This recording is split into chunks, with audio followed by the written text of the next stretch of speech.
chosen ones, empaths, and all the genuine souls out there. Please embrace, right, that this narcissist that was involved in your life was completely intoxicated by your energy, your aura, the way you made them feel. Please don't make your decisions based off of how they treated you, okay? For example, being mean or love bombing or whatever in between, okay? They become very impulsive, okay, through the intoxication process of being around someone like yourself, an empath, a genuine soul, a chosen one, with a potent energy source, a bright shining light. They become intoxicated by it. They're not going to tell you this, okay? They're not going to tell you that you made them feel this way. And because they're selfish in nature and ungrateful in nature, they just get used to you being there and having this effect on them, okay? So the best advice I can give you is narcissist chooses to go in another direction, monkey branch to new supply, tells you you're worthless, be's mean to you, whatever, cheats on you, they discard you, reverse discard you. Basically, they make out you're nothing and they go in their own direction. The best thing you can do is leave them to it. Leave them to it, okay? Because they're intoxicated. There's no speaking to them. There's no decent conversation. They're not going to give you closure. It's all a game with them. Anyway, they're not letting go of you. Even though they're going in a direction, they want you to stay stuck. They want you to still desire them. So they're purposely going to inflict things on you that make you broken, upset, in a dark place where you still want them. Okay, so you just need to let them go. If you have chased, if you have pursued them, if you have begged for them back, it's okay. That's the natural instinct in you because you deem this person to be someone of an importance in your life and you felt like that you wanted to repair the relationship and that was the right thing to do, but that's not the right thing to do, okay? But your reasons for doing so are pure and it is your good intentions, okay? So you've just got to let them go. Let them get on with it. Remember, narcissists are not exempt from running into toxic people. They're not exempt from running into people who deceive them, people who cheat on them, people who use them, people who abuse them, right?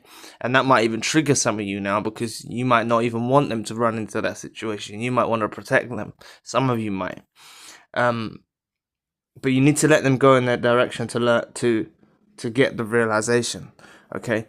And then the realization will occur because the infatuation of your energy, your potent supply, the impact you made on them wears off, okay? So it runs out. They can't fill that cup again without being back around you. And that's why you need to change your number, have no contact with them, right? Don't message them back and forth one day and then this and that. And I know some of you might have made that mistake already, but it needs to be done with, right? They've gone in their direction. Let them go in their direction. And I know that's a hard ask for you to do, but you've got to see this is the way. Less is more. Absence makes the heart grow fonder, and you need to let them go in their own direction. Okay? And this is when they get the epiphany or the realization that they actually hate their life now. The life that they have now with these new supplies, friends, whoever that they're around doesn't make them have that same intoxicated feeling that they got from yourself. Okay, so they'll start feeling like withdrawals, right? They'll go through like withdrawals. Remember, they're addicted to you. So what I'm saying, like, this is what I really need to try to get across to everyone. It's like you have the power. They're addicted to your personality, the way you are, your energy. Yeah, they use you. Yeah, they drain you. But they're addicted to that. It's a form of an addiction. They need it. Okay? So that's often why you might get a message or you might get anything. They might try and trigger you by putting things on social media, getting you to reach out, or they might even be silent trying to get you to reach out. They'll continue playing games to try and extract some form of supply from yourself, right? But basically, they're in a place now where they're going in a direction, but they know in their hearts, mind and soul, that you were the best thing that ever happened to them. They know this now. They hate that they've ruined their life for good. And they will be stubborn. They won't know they've ruined their life for good yet. They will be stubborn and think, oh, maybe the next person will do it, or maybe the one after that. But that's just a lifelong journey that they embark on, of trying to find someone that supersedes what you provided for them in their life. And I'm not saying you're perfect, but you were the best thing that ever happened to them. And they do have a consciousness that you are this person, okay? And what I need you to understand is, narcissists, like, what's it going to take for you to understand that you were the best thing to happen to them? Like, what's it going to take? Is it only going to be a Hoover that's going to justify this? I'm asking you now, like, put it in the comment section. Like, what? I understand you being in a place where you need a Hoover to signify what I'm saying is correct, okay? But a narcissist is a deviant. They're a liar. They're inauthentic. They're not genuine. They're not truthful. They're complete and utter counterfeits, right? So even if a narcissist is being quiet and not saying anything at all to you, that's a reverse Hoover. That is an agenda and a motive to be quiet, to not say anything to you, so you chase after them. They see that as a more plausible option. There are narcissists, like I keep mentioning, that do reach out, that do beg for you back, that do say I'm sorry, that do say they made a mistake. There are narcissists that do that, but even those, are you strong enough to have the narcissist that was involved in your life come to you in that way and say they're sorry, acknowledge the error of their ways, tell you all these great things about yourself? Are you strong enough to reject that? That's what you got to ask yourself as well. So really, if you're not strong enough to reject them on that, then it's a good thing that they're not coming in that way. If they're not coming in that way, I know many of them do come in that way, because I see it in the comment section all the time, and people I've spoken to in one-to-one sessions. But a lot of the time as well, majority of the time, is they do stubborn, sly games to try and draw you out, okay? So you need to see that part of the reason why the narcissist hates that they've ruined their life now for good is they're miserable with their choice of decision making. They're not content. Everyone, every soul on earth, every human can be plagued with the if, but, maybe, should, could, would. You know, if I done it this way, should I have done it that way? Could I have done it that way? Would I have done it that way? You know, if, but, should, could, oh, but I could have done this, and all that. Right? That can plague the mind of a genuine soul, an empath, a chosen one, and any human being. But it's not the correct way of thinking. But in comparison to narcissists have this to an extreme level of the if, buts, maybe, shoulds, coulds, and woulds. This is down to they wish they hurt you more. They wish they made you, they wish they'd done this. They're very not content in their decision making, which is part of the reason why they ruminate so much, right? Because they dwell on these things. So you're very much still a very significant part of them, okay? And you had a very significant impact on the narcissist's life in general, okay? Like, you supported them. You were there for them. You were kind to them. You were loving to them. They're out there in a world now where people aren't being like that with them. And it's very clearly apparent that they're not getting the same style of treatment that they got from you. Okay? And they are addicts. The supply source is only yours. There's no other soul on the earth that can ever fulfill them in the same way that you did. Please embrace what I'm saying. With every soul being unique, with every soul being unique, with you being an empath, a chosen one, a genuine soul, you have a unique supply source. I don't want you thinking in your mind, oh, this new supply that you see them with has got a better supply source. Or this new no. This new supply you see them with is toxic. This new supply you see them with is probably deceiving them as well, or abusing them, or manipulating them, and they're competing with each other in abuse. Right? That's what's often happening in these new supply situationships that they're in. Okay? So, like I said, what's it gonna take for you to understand what I'm saying? It could possibly be a Hoover, but you have to be aware of the Hoovers that have already happened, or the indirect Hoovers, or the fake profiles that you're getting, or the block numbers that you're getting, and then no one's speaking. All of these things, this is them. You know, they're still watching you. Like, that's what you got to have a knowing of. Like, they're still watching you. A narcissist doesn't just forget about the former supply. And they don't even just forget about chosen ones or empaths. Like, the narcissist that was involved in your life, when they got into your life, they hadn't forgotten their former supply. There were things that within you that they tried to bring over from their former supply to help them in healing. They heal through people. That's what you were. If they'd had a former supply before you and you wasn't their first partner, okay, they would have had, if that is the case, they would have had someone before you, and they tried to bring this over into you, right? So this is what I'm trying to make you embrace. Like, what do you think they're doing with this new supply? They've got the remembrance of you now. You've already seen it from a different perspective. You've been there at the beginning. They tried to make you dress in a certain way. I don't know what it was. They tried to make you talk in a certain way. They tried to make you do this in a certain way. Whatever they tried to make you do. They even go as far as trying to,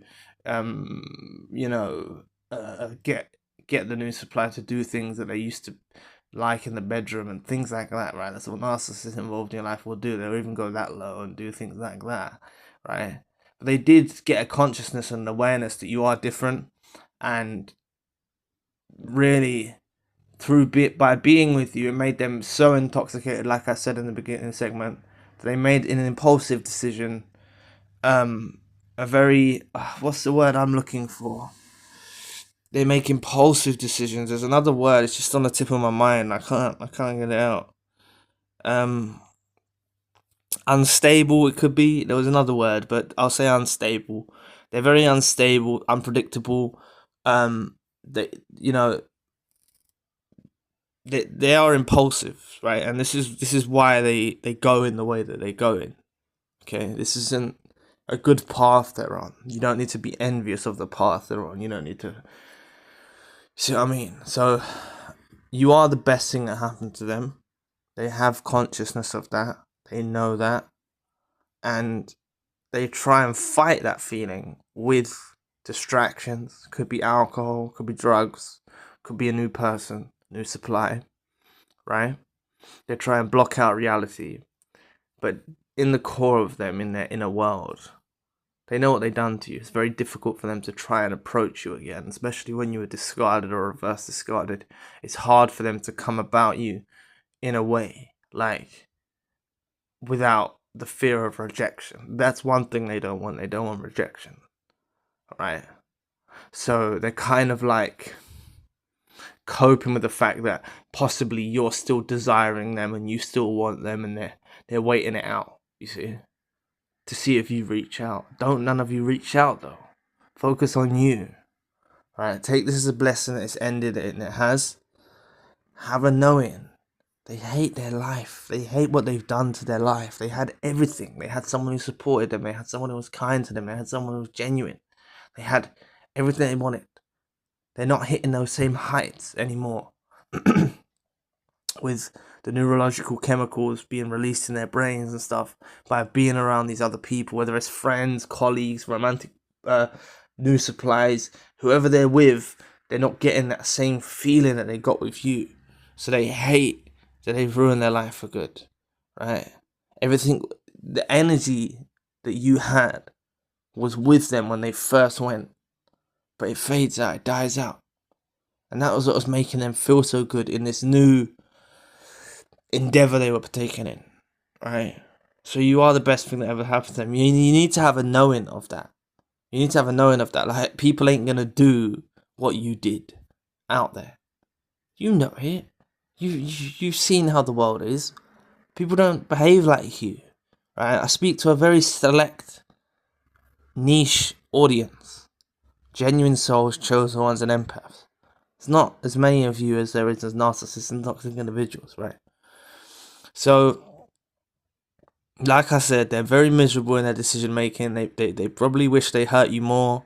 They probably wish they handled things in another way. It's not regret, it's like self-absorbed regret because things ain't working out for them. It's like they're not content in their decision making. They wish they hurt you more or made you chase more, or they're not content in the way that they handled situations with yourself, right? So you need to ask yourself this question: what's it going to take for you to truly embrace what I say and have a knowing, and go forward in your life having this knowing that they hate what they've done to their life. They know you were the best thing that happened to them. No one's going to support them the way you would. They're miserable in their decision making, not content. You need to have a knowing of this, and you can have this knowing without a Hoover. You don't need a Hoover to signify it.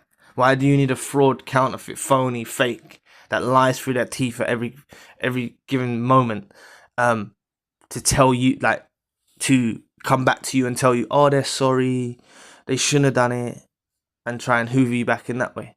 Check the indirect Hoovers. Check the reverse Hoovers when they're putting you through silent treatment. Check all of these games that they do. That signifies these are Hoovers, indirect Hoovers, baiting attempts. These are all showing that you're on their mind, right? And that's enough for you to have a knowing that what I'm saying is true. So, I hope this video helps. I pray that you all get to the understanding of having a knowing, and that you don't need a Hoover to signify this. And by the time the Hoover does come, you're gonna be so moved forward in your life, like you're gonna be sickened by it. Do you know how many people I've spoken to that got a Hoover after significant periods of time and they're sickened by it? Also, I've spoken to many people that have realized they actually had a Hoover early on. They had a Hoover early on. A lot of narcissists do a Hoover early on, but because you're so hurt and devastated, it goes over your head. So look back in retrospect for that. There may have been something at the beginning. It could have been the last. They could have said, let's say you were talking on the phone, just an example, and they said, oh, I wish you could be like how you was in the beginning. Or they said, oh, I wish, like, that's a Hoover.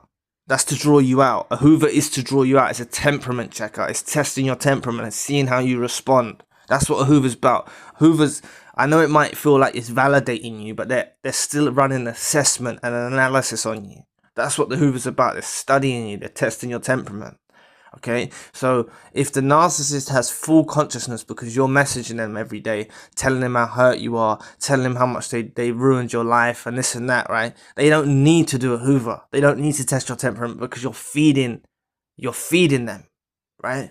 If you go ghost, go on your own journey, go on your own path. And I'm not saying this so you get a Hoover. I'm just saying this for your own well-being, right? You go about your own journey. Then they're going to get curious. Then they're going to be like, right, they need to test your temperament somehow. So they'll contact you off a fake profile. They'll pretend to be someone new on a dating site. I've heard all of this in people I've spoken to in sessions. They'll actually talk to you on a dating site with another photo, with another profile, pretending to be someone else, right? Checking how if you've healed or not. This is how fucking messed up they are. Okay, so you're all blessed to be away from them. I don't want none of you hurting about being away from them. And I pray, I know I can't speak blessings of your name, but I pray, I think if I have the intention to get this message across and your intentions are pure and you take what you can from this video, I believe that you will all have a knowing and have a complete and utter knowing 100% that they hate what they've done to their life, right? They're trying to fill the void. They're trying to fill the emptiness with other people. It's not going to work. They hate that they've ruined their life for good. They have an awareness that you were the best thing that ever happened to them, and they're trying to fight that epiphany and realization that you were the best thing that ever happened to them. They know no one. They're seeing that no one supports them anyway. Have a knowing that no one supports them anyway, in the way that you did, and no one does what you did, right? Embrace that they don't have, they have a knowing that they're not certain in their decision making. They're miserable with their decision making. They're not content. That's a knowing. And please, please, please, please, you do not need a Hoover, a direct Hoover, a declaration of love, telling you are sorry, for you to get over this mental hurdle that you're facing. Okay? You don't need them to signify this to you. It's about you learning, educating yourself, and having a knowing and taking it with you in life. You've already gone through the experience. I'm just expressing myself. But you've gone through the experience. The signs are there for you to take, right? From your own journey. Okay? And if you really do want a Hoover, I guarantee you've already had one at the beginning. Most likely, like 99% sure that you've had one at the beginning of some sort. They do that because even when they're transitioning to a new supply, they're still, like I said, they're not content in their decision making, right? But what ushered them along in that direction was the fact that they were gaining from your supply source, and they had a new supply source, and they were entertaining both, and it was sending them intoxicated, right? But they wasn't sure. They wasn't 100% sure. Like, they're not content. They ruminate a lot. So anyway, I'll be back with another video soon. Peace.